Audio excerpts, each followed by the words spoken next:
네, 오늘 함께해 주실 두 분 소개해드리죠. 이경 더불어민주당 전 상근 부대변인, 김재섭 국민의힘 도봉갑 당협위원장 모셨습니다. 안녕하십니까?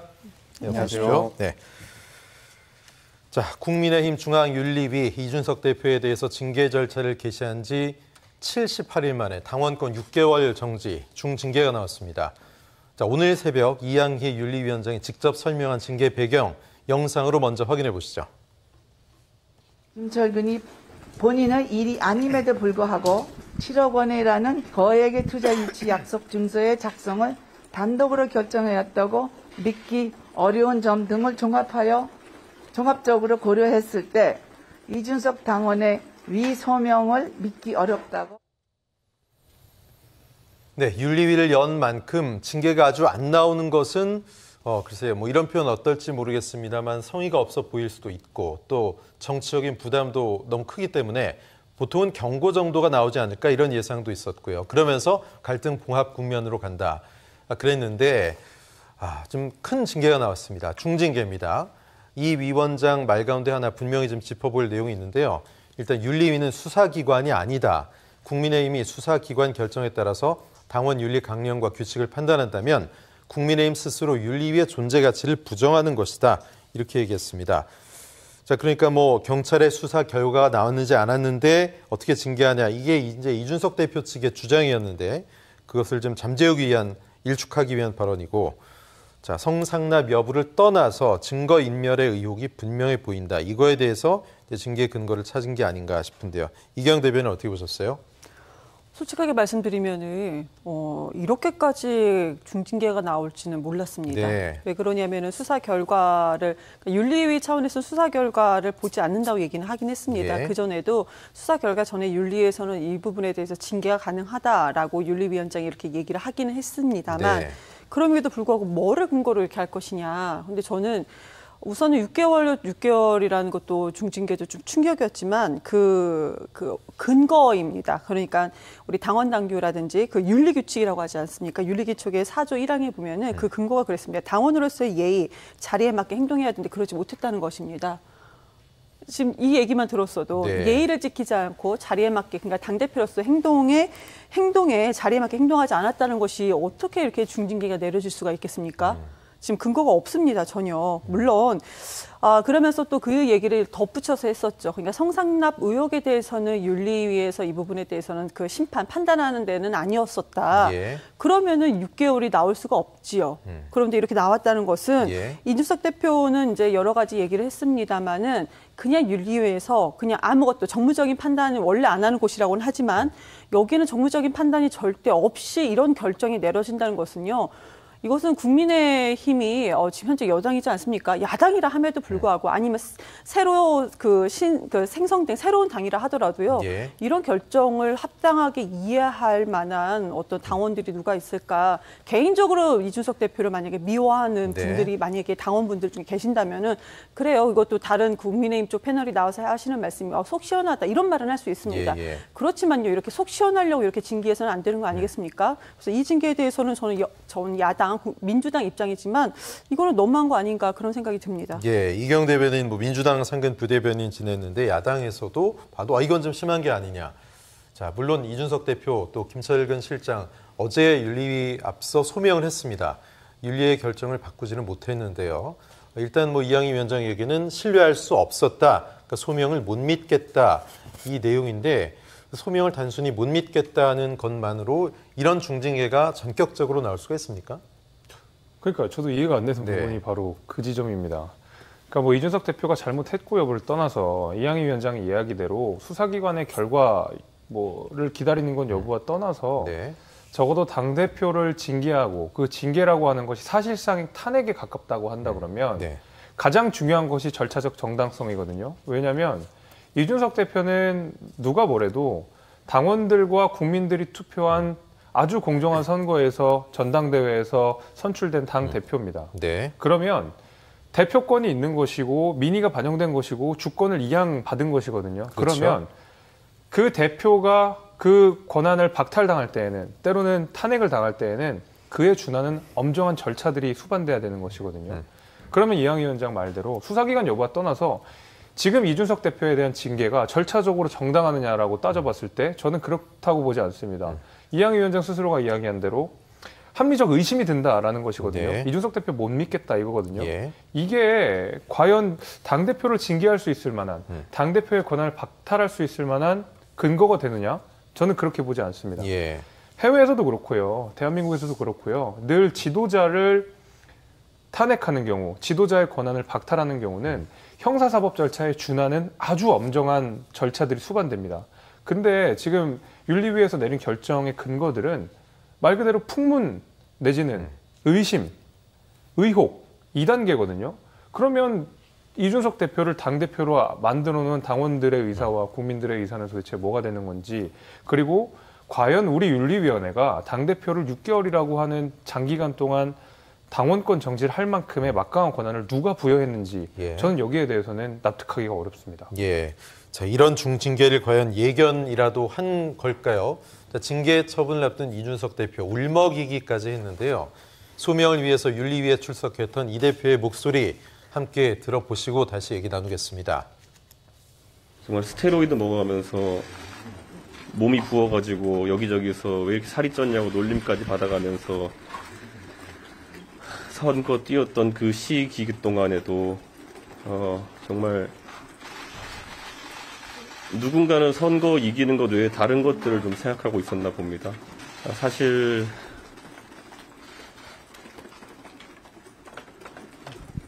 저는 진짜 궁금합니다. 지난 1년 동안에 그 달리는 저를 보면서 뒤에서는 무슨 생각들을 하고 있었었고 또 뭘 하고자 기다려왔던 건지. 네, 이 대표는 징계에 승복하지 않겠다고 일단 맞서겠다고 밝히고 있는데요. 본인 말대로 대표직에서 물러나지 않을 수가 있을지, 또 징계 처분을 대표기 때문에 보류하겠다 이렇게 얘기했는데 과연 그럴 수 있는 힘이 있는지 모르겠습니다. 일단 권성동 원내대표는 당장 당대표의 권한이 의결과 함께 정지가 된다 이렇게 얘기를 했거든요. 근데 또 이준석 대표는 SNS에서는 입당을 독려하면서 글을 올리기도 했습니다.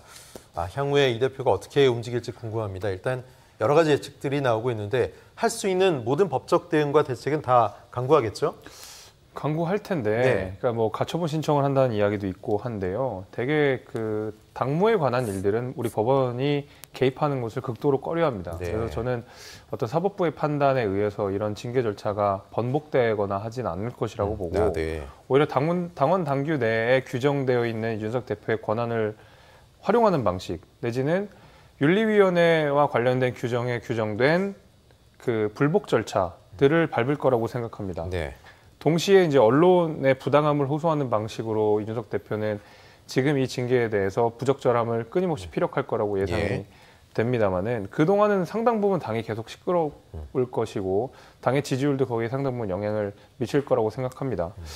그래서 이 이준석 대표가 명시적으로 불복을 선언한 상태이기 때문에 그런 것들이 명확하게 규명되기 전까지는 아마 시끄러운 일들이 계속 벌어질 거라고 저는 보고 있는데 네. 뭐 토론을 피해서는 안 된다고 생각합니다. 이준석 대표가 잘못이 있으면 얼마든지 처벌을 받고 그에 대한 징계를 받고 예. 맞습니다. 그거 당연히 해야 됩니다. 그럼에도 불구하고 제가 계속 말씀드리고 싶은 것은 이준석 대표를 징계하는 것까지도 좋은데 그럼 그 징계에 수반되는 절차적 정당성을 얼마나 우리 국민의힘이 법치주의를 표방하는 국민의힘이 이를 얼만큼 준수했는지를 우린 다시 한번 되돌아볼 필요는 있을 거라고 생각합니다. 예. 자, 이 대표와 가까운 분들, 가까운 인사들은 일제히 윤리위의 결정을 비판했습니다. 이 대표를 감싸는 모양새인데요. 그 가운데 김용태 청년 최고위원의 발언이 주목됩니다. 윤리위가 당원과 국민이 뽑은 당권에 대한 쿠데타를 일으켜서 반란군이라는 표현을 썼는데요. 반란군은 토벌해야 된다고 생각한다. 좀 강력한 워딩을 사용했습니다. 자, 김용태 최고 말대로 반란군이 토벌될 카드가, 반격 카드가 과연 이 대표에게 있을지 모르겠습니다. 가능할까요? 이경 대변인 어떻게 보세요? 윤리의 결정이 국민의힘의 최종적인 결정은 아니죠. 예. 최종적으로 이제 최고위에서 이제 의결을 해야 되는 건데 이미 보면은 권성동 원내대표가 당원권 6개월 정지 그러니까 결정 내렸고 본인께서 이제 그러니까 그 당 대표의 자리를 뭐 대신한다 이렇게 얘기하지 않으셨습니까? 네. 그렇게 봤을 때는 이것은 지금 윤리위 국민의힘 윤리위만의 문제는 아닐 것이다 생각을 합니다. 네. 우리 과거로도 돌아가서 윤석열 대통령이 이제 그 후보 시절에 민주당에서 그 돌아가는 판을 봤을 때 그때 당시에도 이준석 대표하고 상당히 좀 껄끄러웠습니다. 왜 집 나가기도 하고 이런 사건도 그렇죠. 있지 않았습니까? 네. 그때 저희가 바라봤을 때는 만약에 윤석열 대통령이 당선이 되면은 그때 그 하나하나 흐름을 봤을 때 아마 이준석 대표가 팽당하지 않을까 그런 그림이 좀 그려졌습니다. 오히려 너무나도 등잔 밑이 어둡다고 너무나도 가까운 것보다 한 보 떨어져서 봤을 때 그 판이 더 잘 보일 수도 있는 거거든요.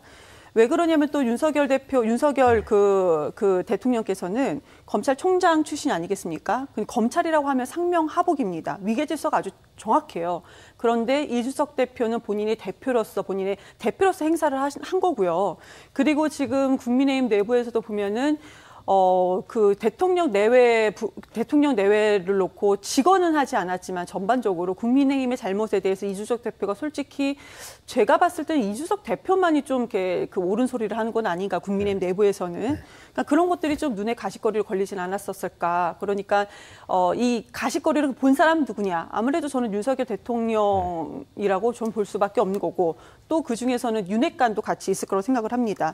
그러면은 왜 이것이 지금까지 대선과 지선 이후 지금까지 참다가 왜 이제서야 만들어졌을까? 이것을 본다면은 저는 혁신위가 정말 혁신을 위한 혁신위가 아니고 공천권이 없는 이준석 대표가 공천권과 또 인재 영입인가요? 그런 것도 그 혁신위 같이 프로그램 안으로 들어갔었던 것 같은데 이런 부분을 만들면서 지금 아마 권성동 원내대표를 포함한 윤핵관들이 그 좀 같이 한번 이런 부분에 대해서 얘기한 건 아닌가. 그러니까 제가 결론적으로 다시 말씀드리면은 윤리위만의 판단으로는 절대로 될 수 없다. 만약에 윤리위만의 판단이라면요, 이거 최고위에서 그냥 의결 안 하면 됩니다. 근데 이런 상황에서 봤을 때 상당히 대통령의 의중이 들어가지 않고는 이런 결정이 어려울 것이다라는 생각이 듭니다. 네, 윤핵관과 윤 대통령, 윤심이 상당 부분 반영된 것이다 이런 말씀인데 이 대표에게 이제 어떤 무기들이 남아 있을까 싶을 때 등장한 게 바로 소위 이 대표 제거 기획설에 무게를 실어준 음성 파일입니다.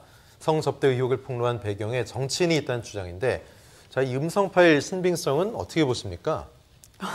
음성 파일은 저는 개인적으로 들어보지는 못했는데요. 만약에 이준석 대표가 그렇게 주장을 한다면은 근거 없이 막 주장하지는 않았을 것 같습니다. 그러니까 이준석 대표가 지금 아무리 본인이 이렇게 스테로이드 약물이란가요? 그런 걸 받아가면서 몸이 부었지만 이런 과정을 좀 설명을 했겠지만 이거는 그냥 감정적으로 지금 대처할 문제는 아니라고 생각을 하는 것이고요. 그리고 뭔가 있기 때문에 그런 얘기가 나오지 않았을까요? 그리고 지금 그 윤리위에서요. 8시간을 회의를 했는데 이준석 대표한테 아무 정보도 들어가지 않았을까요? 그렇게 생각하지 않습니다. 근거 없는 얘기는 아니었을 것이다. 그리고 솔직히요, 이것이 정말로 단순하게 이렇게 결정을 내리기에는 제가 아까 제일 처음에 말씀드린 것처럼 그냥 품행이 마음에 안 든다 이거 아니겠습니까? 당대표로서 이게 말이 됩니까? 이런 결정이 너무나도 말이 되지 않기 때문에 이준석 대표가 지금 얘기했던 것이 약간 저는 좀 신빙성이 있지 않은가 그렇게 생각이 듭니다. 경찰이 이 음성 파일 속 윗선의 존재 여부를 확인하기로 했는데 음성 파일 속 목소리 주인공이 장모 씨죠. 경찰 소환 요구에는 응하지 않고 있습니다. 자, 이준석 대표는 음성 파일 관련 후속 보도도 나올 거다 이렇게 예고를 하고 있는데요. 과연 이게 지금 판세를 뒤집을 수 있는 게임 체인저가 될 수 있을지 모르겠습니다. 김재섭 위원장님 어떻게 보십니까? 아직까지는 의혹 보도고 사실관계가 정확하게 규명된 상태는 아니기 때문에 이것이 예를 들면 추후 국면에 어떤 식으로 영향을 미칠지는 예단하기가 굉장히 어렵습니다. 그리고 실제로 이것이 사실 여부인지도 밝혀진 것이 전혀 없기 때문에 제가 여기에 대해서 말씀을 드리긴 좀 어려울 것 같고 다만 이준석 대표의 징계 처분과 관련된 유일한 변수가 있다 그러면 사실은 제가 앞서 말씀드린 절차적 정당성의 문제를 아마 조금 쟁점으로 보지 않을까 싶습니다. 그러니까 처음에 윤리위원회가 개최될 당시부터 과연 윤리위원회는 당대표를 징계할 권한이 있는가? 당원 당규상 적시가 되어 있지는 않거든요. 그런 문제부터 시작해서 중간에 윤리위원회의 토론 내용들, 그다음 회의 내용들이 외부로 공개되는 일들 이런 것들은 사실 절차적으로 문제가 될 수 있고 이런 절차적 부당함을 주장하는 경우에는 윤리위의 징계 판단에 대해서 사실은 번복할 수 있는 가능성도 없지 않다고 생각하거든요. 그래서 제가 말씀드리고 싶은 것은 아직까지 의혹 보도인 것 같습니다. 그러니까 이준석 대표에게 유리한 국면이 될지 이것이 때로는 불리한 국면이 될지 그건 전혀 알 수 없는 사실이지만 적어도 이것 자체가 게임 체인저가 된다고 보지는 않고 그 절차 자체에 문제가 있으면 그것이 바로 유일한 게임 체인저가 되지 않을까 생각합니다. 알겠습니다. 자, 이 혼란에 대해서 윤석열 대통령은 어떤 심경일지, 자, 도어 스태핑 한 며칠 하지 않았죠? 오늘 아침에는 기자들 앞에 서서 조금 침착한 여유로운 모습을 애써 보이려고 했습니다. 화면으로 확인해 보시죠. 국민의힘 당원의 한 사람으로서 참 안타깝습니다. 그러나 대통령으로서 당무에 대해서 어떤 언급을 하는 것이 적절하지 않고 당의 의원과 모든 당원들이 힘을 합쳐서 이 어려움을 조속히 잘 극복해 나갈 것을 좀 기대하고 있습니다. 네, 뭐 특별할 것은 없는 그런 반응이 아니었나 싶습니다. 지금 일반적인 그런 반응이었는데 뭐 행간을 굳이 찾아보자면 뭐 어쩔 수 없이 안타깝게 이렇게 됐지만 이 대표는 뭐 사퇴를 좀 수용하고 그간 갈등을 이제 당이 봉합해야 되지 않겠느냐 이런 메시지가 아닐까 싶은데 어떻게 보셨어요? 저만 그렇게 보이나요? 안타까워하는 것처럼 보이지 않은데요. 예. 네, 너무나도 안타까워하는 것처럼 절대 보이지 않습니다. 이준석 대표를 향해서 윤석열 대통령이 좀 좋게 표현하면 애정 그런 것이 전혀 없다는 것은 누구나 알 거라고 생각을 합니다. 앞서 말씀드린 것처럼 상명하복 그 부분을 되게 중요시 하시는 분께서 이준석 대표의 어떤 발언이라든지 그간의 행동을 봤을 때는 솔직히 이준석 대표가 당대표로서 뭐 무게감이 있었느냐라는 것은 또 논외인 것 같습니다. 그럼에도 불구하고 당대표 아니겠습니까? 그런데 당대표로서 대우를 그렇게 했었는가라는 생각이 드는 것이고요. 최근에 이제 배현진 최고가 이준석 대표를 향해서 최고위원회 회의에서 그렇게 하는 것만 봐도 정말 당대표를 향해서 저렇게 할 수 있는 것인가. 그럼 배현진 최고는 그냥 개인적으로 뭐 그 배현진 최고의 태도의 문제인 것인가 아니면 뒤에서 무슨 얘기가 들었기 때문에 그렇게 할 수가 있는 것인가 이런 부분을 좀 다시 고민을 해봐야 될 것 같고요. 지금 가만히 보면 근데 저는 그렇습니다. 지금 공소시효가 지났다라는 얘기가 있고 요즘 최근에 나온 부분을 보면 2016년이 그러니까 20회 정도 그러니까 접대를 받았던 부분이 20회 정도 되기 때문에 2016년이 최종이다. 그러면 공소시효 7년을 따진다 하더라도 지금 경찰 수사가 들어가 있는 상황에서 공소시효가 남았다 이런 얘기가 있습니다. 그런데 윤석열 대통령이 검찰을 장악한 건 누구나 다 아는 사실입니다. 그런데 경찰국까지 신설을 하려고 하고 해양 경찰국까지 신설을 하려고 합니다. 그럼 그 경찰국을 만들려고 했을 때 경찰청장의 면담을 했을 때 그 장관이요 면담을 했을 때 4분의 면담자들이 찬성을 했다고 합니다. 한마디로 고위 그 경찰청장, 고위 공직자들은 그 부분에 대해서는 이미 뭐 줄서기가 끝난 것 같은데요. 지금 그러면 이준석 대표를 향한 경찰 수사까지도 자 우리 여당 대표지만 당에서는 이렇게 결정을 내렸으니까 경찰들 당신들에게 좀 수사하는데 좀 편하게끔 해주게끔 그런 수사를 할 수 있는 그런 물론 그렇게 일부러 하지는 않았겠지만 그래도 경찰 입장에서는 우리가 그냥 막 편하게 수사해도 되겠구나. 이런 생각을 가질 수 있는 배경을 좀 만들어준 것은 아닌가 하는 그런 안타까움, 전 개인적으로 좀 안타깝습니다. 그런 생각이 드는 것이고요. 그리고 마지막으로 최근에 지지율이 30% 중후반까지 떨어졌는데요. 그 전에 40% 초반대에도 윤석열 대통령이 그런 그 지지율, 긍정적인 지지율이 지금 2달도 안 되는데 40%인데도 이 부분에 대해서 전혀 개의치 않았었거든요. 그래서 사정정국으로 간다면 뭐가 되지 않았을까. 본인께서는 검찰총장 입장이었으니까요. 그렇게 생각하는 것은 아닌가. 그러니까 여당 대표를 향해서도 내가 이렇게 했으니 앞으로 국정원장도 지금 2명이 고소가 되어 있는 상황인데 그런 부분. 그리고 마지막으로 이제 야당 대표가 누가 되든지 간에 야당 대표를 향해서도 마음에 안 들면 이렇게 할 수가 있다라는 것을 좀 암시하는 그런 배경을 만드는 것은 아닌가 그런 안타까운 상황. 그리고 국민 입장에서 참으로 정말 참혹한 그런 마음까지도 듭니다. 지금 뭐 권성동 원내대표는 비교적 이준석 대표에게 좀 호의적이라고 노력했던 부분도 있었고 좀 중립적인 입장이었는데 기민하게 움직이고 있습니다. 당장 이 대표의 권한이 정지됐다 이렇게 밝히면서 원내대표가 직무 대행을 맡게 된다고 콕 집어서 얘기했습니다.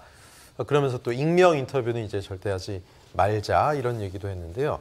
사실 권성동 원내대표가 차기 당권에 대해서 도전을 할 것이고 그 전까지는 이 대표가 오히려 가는 것이 본인의 정치적인 스텝으로 좀 더 편안하기 때문에 이준석 대표가 좀 정확한 결과에 의해서 뭔가 결과가 나오는 것을 원했지 급속하게 이렇게 뭐 비대위 체제로 전환된다든가 이런 거를 권 원내대표는 원하지 않았다. 이런 분석도 있는데 글쎄요. 이제는 좀 태도가 바뀐 건지 모르겠습니다. 김재섭 위원장님 어떻게 보세요? 당원 당규상 만약에 네. 이준석 대표가 징계를 받음으로써 당원권을 상실하고 예. 나아가서 대표의 권한이 박탈된다고 했을 때 당원 당규상 원내대표가 그 권한을 대행하는 것은 맞습니다. 근데 그 국민의힘 당원 당규상 권한 대행과 직무 대행이 조금 다릅니다. 예. 권한 대행은 최종적으로 대표가 거리됐을 때 이 원내대표가 권한을 대행하는 방식으로 되는 것이고 예. 직무 대행은 굉장히 유보적인 단어입니다. 그러니까 네. 대표가 사고로 인해서 자리를 비워야 할 때 다시 돌아올 가능성이 있을 때 직무 대행이라는 그 단어를 쓰거든요. 근데 네. 권성동 대표는 정확하게 직무 대행이라는 단어를 썼습니다. 그 예. 얘기는 뭐냐면 이준석 대표가 복귀할 수 있다라는 것을 시사하는 것이거든요. 예. 그렇기 때문에 당장 비대위 체제를 논한다든지 자기 당권을 노린다든지 하는 것은 권 원내대표께서 스스로 차단을 한 거라고 저는 생각하고 있습니다. 그래서 일단은 직무대행 상태로 유동적인 상태로 두고 네. 그 이후에 이준석 대표의 징계가 과연 합당했는지 여부를 다시 한번 따지는 일들이 있을 것이고 예. 이준석 대표가 그의 부당함을 호소하는 방식이 앞으로 남아있을 것 같습니다. 예. 다만 제가 말씀드리고 싶은 것은 앞서서 이경 대변인께서 뭐 이런저런 해석들을 좀 해주셨는데 네. 이런 과도한 해석을 하지 말라고 그 대통령께서는 선을 좀 분명히 그으신 거거든요. 그러니까 대통령 입장에서는 어떤 식으로든 특정인에 대한 우호적인 입장, 때로는 비판적인 입장을 할 때는 모든 의사결정이 거기에 따라갈 수밖에 없습니다. 예를 들면은 과거의 조국 전 장관에 대해서 문재인 대통령께서 마음에 빚이 있다라는 말 한마디로 인해서 굉장히 많은 정부 내에서 조국 전 장관을 비호하는 목소리들이 나오게 되고 거기에 대해서 국민의힘도 당시에 굉장히 많은 비판을 하지 않았습니까? 그렇죠.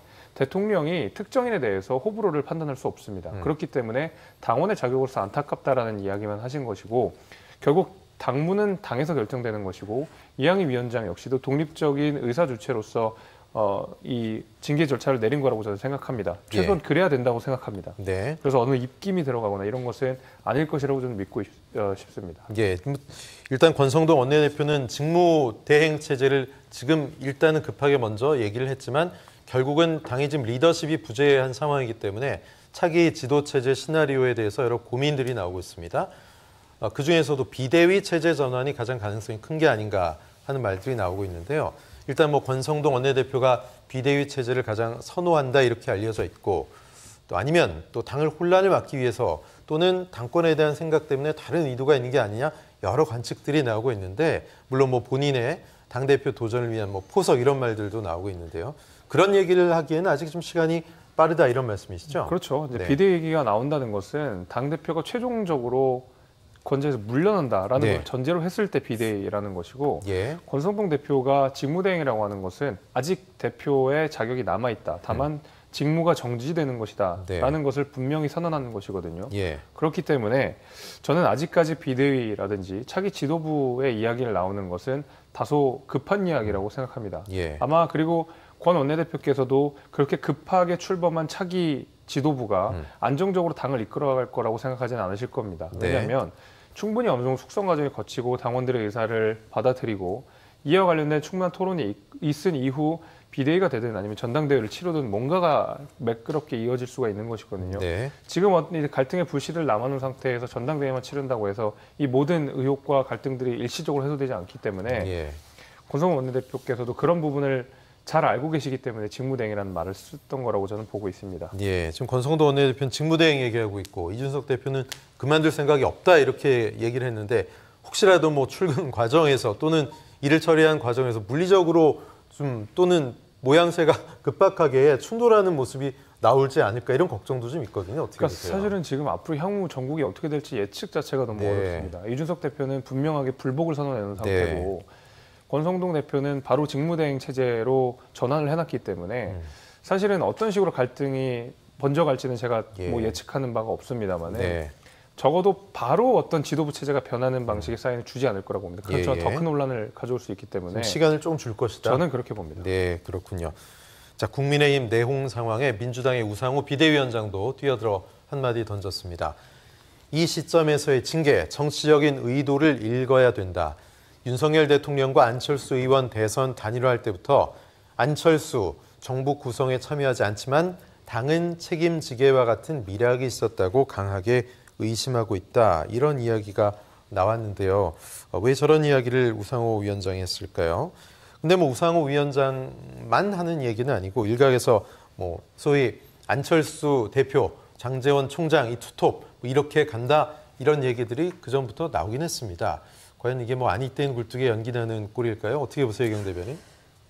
꼭 집어서 뭐 안철수 대표와 장제원 사무총장 체제냐 이것까지는 잘 모르겠습니다. 네네. 그렇지만 좀 의문점은 좀 드는 그런 그 모양은 과거에서부터 있어 왔었다고 좀 말씀을 드리는 것이고요. 뭐 굳이 두 사람이 아니어도 친윤계가 이제 당권을 장악한다 이런 의도로 보면 되겠죠? 그렇게 보여지는 거고요. 저는 지금 우리 위원장께서 앞에 해주셨던 얘기들, 그러니까 위원장님은 그렇죠. 지금 스탠스 자체가 이준석 당대표를 옹호하는 몇몇 안 되는 분들 중에 이제 한 분으로 속해 계시잖아요. 그래서 그 말에 저는 솔직하게 동감은 합니다. 그렇게 되는 것이 맞다. 그렇지만은 보수 언론에서조차도 지금 보면 사전 전국으로 가는 것은 아닌가라는 우려의 목소리가 상당히 많이 나오고 있습니다. 보수 언론, 우리가 손에 꼽는 그런 보수 언론조차도 그런 얘기가 나오는데 그것이 아니기를 솔직하게 바랍니다. 그것은 말도 안 되고 그건 정말로 국민이 되게 희망을 잃어버리고 국민께서 가장 큰 피해를 보는 거기 때문에 그거 안 된다고 생각을 합니다. 근데 다만 오늘 아침에 제가 방송에 보면은 이제 전 대변인, 국민의힘 전 대변인 그리고 이제 윤석열 그 후보의 대변인이었던 것 같은데 그분께서도 이 얘기를 했습니다. 그러니까 아까는 직무대행은 얘기해 주셨는데 이제 비대위 체제로 돌아서면은 이거는 이제 국민의힘의 당원 당부니까 비대위 체제로 돌아서잖아요. 그러고 난 다음에 당대표를 다시 한번 선출하잖아요.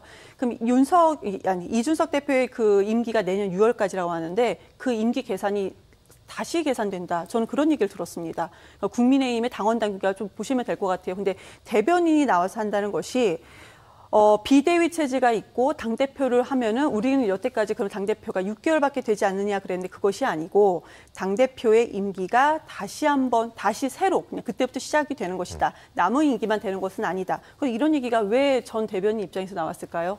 그런 부분도 한번 좀 국민의힘 내부에서 좀 고민을 해보고 우리 위원장님께서도 한번 고민을 해봐야 할 지점이라고 생각을 합니다. 네, 뭐 국민의힘 내홍이 어떻게 흘러갈지 지켜봐야 될 것 같습니다. 두 분과는 말씀 여기서 줄이겠습니다. 김재섭 위원장, 이경 대변인 고맙습니다. 네, 감사합니다.